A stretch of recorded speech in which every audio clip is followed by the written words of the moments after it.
Tasty असे आपले आलू पराठे तयार। मी कोमल आपल्या रेसिपी चॅनलमध्ये तुमच्या सगळ्यांचं परत एकदा स्वागत करते।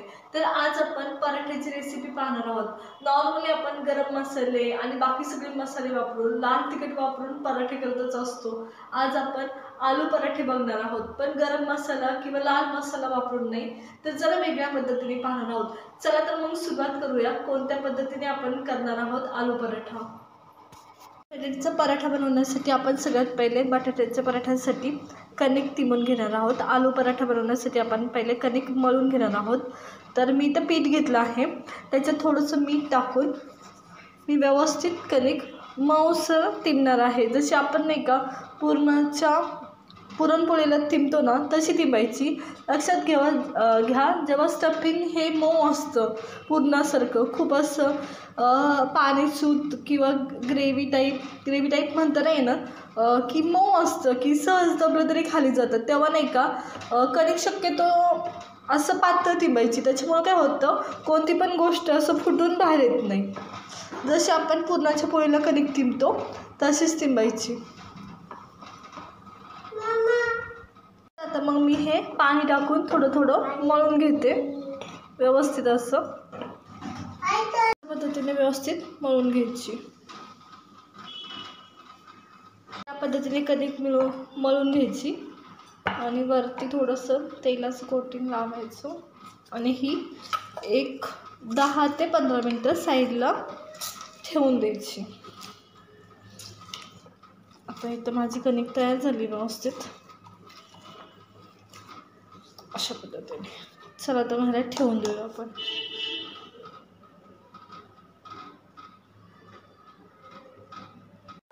पराठ्याचं स्टफिंग बनवून घेणार आहोत, तर त्यासाठी मी तर कढई गरम केली आहे आणि त्याच्यात तेल टाकून घेणार आहे।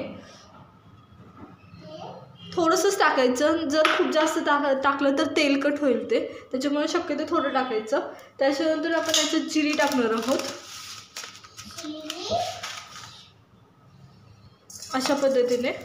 जिरी एकदा तडतडली की माझ्याकडे हा ठेचा आहे, तर हा टाकणार आहोत। तर ठेच्यामध्ये मी नाही का सगळ्यात महत्त्वाचा या पराठ्याची जी काही चव आहे ते ह्या ठेचाच मुळं आहे।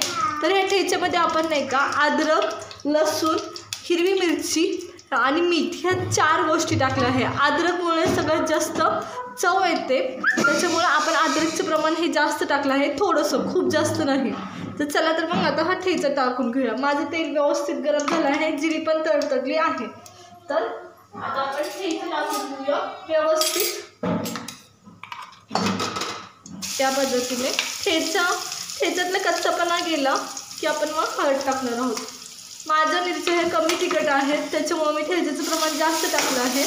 जर तुम्ही खूप तिखटाच्या मिरच्या घेतल्या तर ठेच्याचं प्रमाण जरा कमी टाका। तर ह्या पद्धतीने आधी सगळं व्यवस्थित हलवून घेऊया।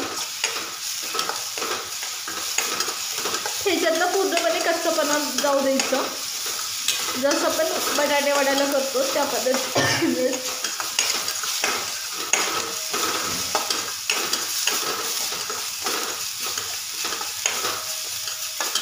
आता ठेच्यातला कच्चापणा जवळजवळ गेला आहे, त्या टायमाला आपण ह्याच्यावर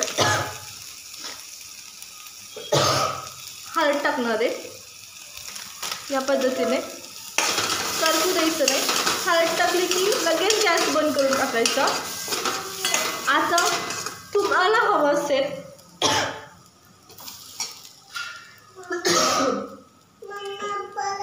तर ह्या टायमाला ह्याच्यात तुम्ही बटाटा ॲड करू शकता, पण हे थंड होऊ द्यायचं, नाहीतर बटाट्याला खूप सारं पाणी सुटतं।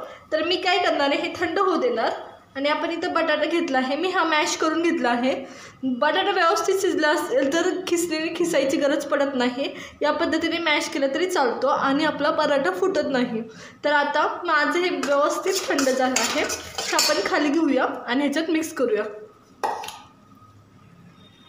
इथे मी बटाटा व्यवस्थित कुस्करून घेतला आहे आणि आपलं मगाचं जे सारण होतं, जे आपण मिरचीचा ठेचा परतून घेतला होता, तोही व्यवस्थित गार झाला आहे। तर ते ह्या टायमाला ह्याच्यात मिक्स करून घ्यायचं व्यवस्थित असं, आणि जे काही राहिलेलं तेल असते आपलं, ते असं आपलं इंडियन आपल्या तेलाप्रमाणे पुसून घ्यायचं, जरासुद्धा काय पाया घालवायचं नाही. या पद्धतीने आता हे आपण ठेचा टाकला, त्याच्यानंतर आपण याच्यात खूप सारी कोथिंबीर टाकणार आहोत, ज्यामुळे खूप छान टेस्ट येते. आणि मीठ चवीनुसार. लक्षात ठेवायचं आपण ठेच्यात मीठ टाकलेलं आहे, त्याच्यामुळं मीठ टाकताना थोडीशी काळजी घ्यायची. या पद्धतीने, नाहीतर खूप टाकलं तर खरट होण्याची पण शक्यता असते. तर आता हे मी व्यवस्थित मिक्स करून घेते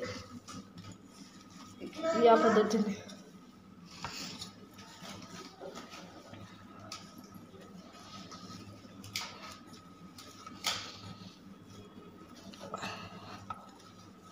तर हे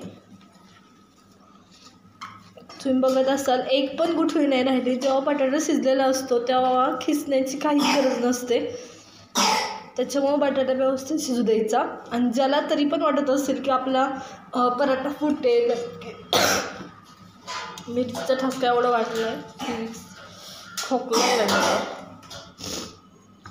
पण जरी एखाद्याला वाटत असेल की आपला बटाटा फुटेल, तर त्या टायमाला सरळ किसून घ्यायचा बटाटा. आपण पराठा बनवून घेणार आहोत, तर जेवढं साईजचं आपण कणकीचं गोळा घेतलेला आहे तेवढंच साईजचं आपण सारण घ्यायचं. त्याच्यामुळं काय होतं की कमी बटाटा भरलं जात नाही आणि पराठेसुद्धा खायला खूप छान लागतात. भरायचं कसं ते पाहूया. आता मी इथं डो घेतलेला आहे कणकीचा आपला, त्याला मी साईडनी सगळीकडून थोडंसं लाटून घेणार, जेणेकरून साईडचा भाग हा पातळ होईल चपातीसारखा आणि मध्ये जास्त कणिक राहील आणि हे फुटणार नाही. आणि ह्या टायमाला आपण ह्याच्यात सारण भरणार आहोत. जेवढं आपण कणिक घेतली होती तेवढंच आपण बटाटा घेणार आहोत. तर ह्या पद्धतीने तुम्हाला येत असेल तर तुम्ही पुरणाच्या साईजसारखं जे पुरण भरता त्या पद्धतीने भरलं तरी चालेल, पण मी ही फुटू नये म्हणून ट्रिक सांगितली. तर या पद्धतीने व्यवस्थित शिल्लक राहिलेलं काढून घ्यायचं आणि आता पराठा लाटून घ्यायचा. कधी पण जे साईड भरली आहे ती वर ठेवायची आणि जी साईड भरलेली आहे ती खाली ठेवायची, म्हणजे इथून फुटणार नाही. चला तर मग लाटून घेऊया. आता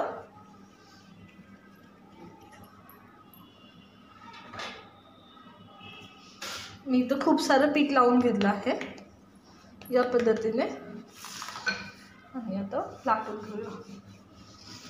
तुम्ही पाहत असाल माझं कुठल्याच साईडने फुटत नाही आहे. खरं तर पराठे हे जरासे फुटून बाहेर आलेले छान लागतात.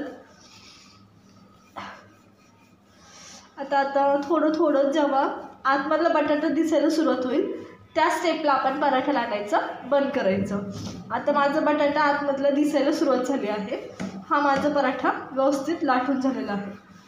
तर चला मग आता आपण भाजून घेऊया. या पद्धतीने झालं, खूप सुंदर झालं आहे. तर तुम्ही पाहिलं की मी सांगितलं होतं जर फुटणार असेल तर तो ह्या साईडने फुटेल या पद्धतीने. आता हा फुटणार नाही आहे कारण इथं कणिक मी ॲडजस्ट केली अशी. चला आता भाजून घेऊया. आता पराठा जेव्हा असं दिसायला सुरुवात होतो त्याच टायमाला लाटायचं बंद करायचं, म्हणजे फुटणार नाही. आणि तुम्ही पाहत असाल थिकनेस वगैरे एवढा जाड नाही आहे, व्यवस्थित झाला आहे, साईडने कुठूनच फुटलेलं नाही आहे. त्यामुळे जेव्हा पराठ्याची स्टफिंग आतमधली दिसायला सुरुवात होईल त्या टायमाला पराठा लाटायचं बंद करायचं. पराठा आपण व्यवस्थित भाजून घेतला आहे. इथं मी माझा लोखंडी तवा गरम करायला ठेवला होता.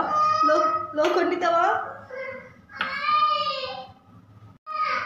तर आता आपण पराठा भाजायला सुरुवात करूया. तर इथं मी माझा लोखंडी तवा गरम करायला ठेवला होता. लोखंडी तवा तोपर्यंत गरम होत नाही जोपर्यंत तेलाच्या असं वाफा निघत नाही. तुम्ही पाहत असाल की तेल माझ्या वाफा सोडायला सुरुवात केलं आहे. इव्हन जेव्हा तुम्ही डोसा किंवा थालीपीठसुद्धा जेव्हा भाजता तेव्हा अशा वाफा निघायला पाहिजे तेलाच्या. याचा अर्थ व्यवस्थित पराठा आपला तवा गरम झालेला असतो.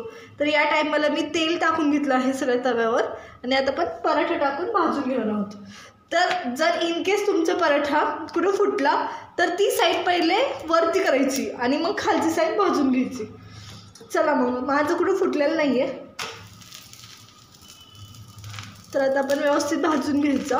लक्षात ठेवा, चपाती, भाकरी, पराठा ह्याला गॅस हा मीडियम फ्लेमपेक्षा थोडासा हाय ठेवायचा, जेणेकरून व्यवस्थित भाजलं जावं. आता माझा तवा ऑलरेडी खूप गरम होता, त्याच्यामुळं तुम्ही पाहत असाल लगेच भाजली आहे आणि कुठे फुटला पण नाही आहे. जरी तुम्हाला सारण मगाशी वर दिसत होतं फुटल्यासारखं आलेलं, तरीसुद्धा कुठं फुटलेलं नाही आहे. या पद्धतीने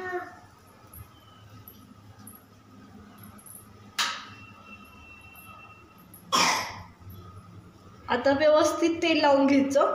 तुमच्याकडे चमचा असेल तर तुम्ही चमच्याने लावा, हाताने लावलं तर एकदम व्यवस्थित बसतं असं मला वाटतं. शेवटी ज्याची त्याची इच्छा. तर हे पहा, एकदम व्यवस्थित भाजून झालं आहे. लगेच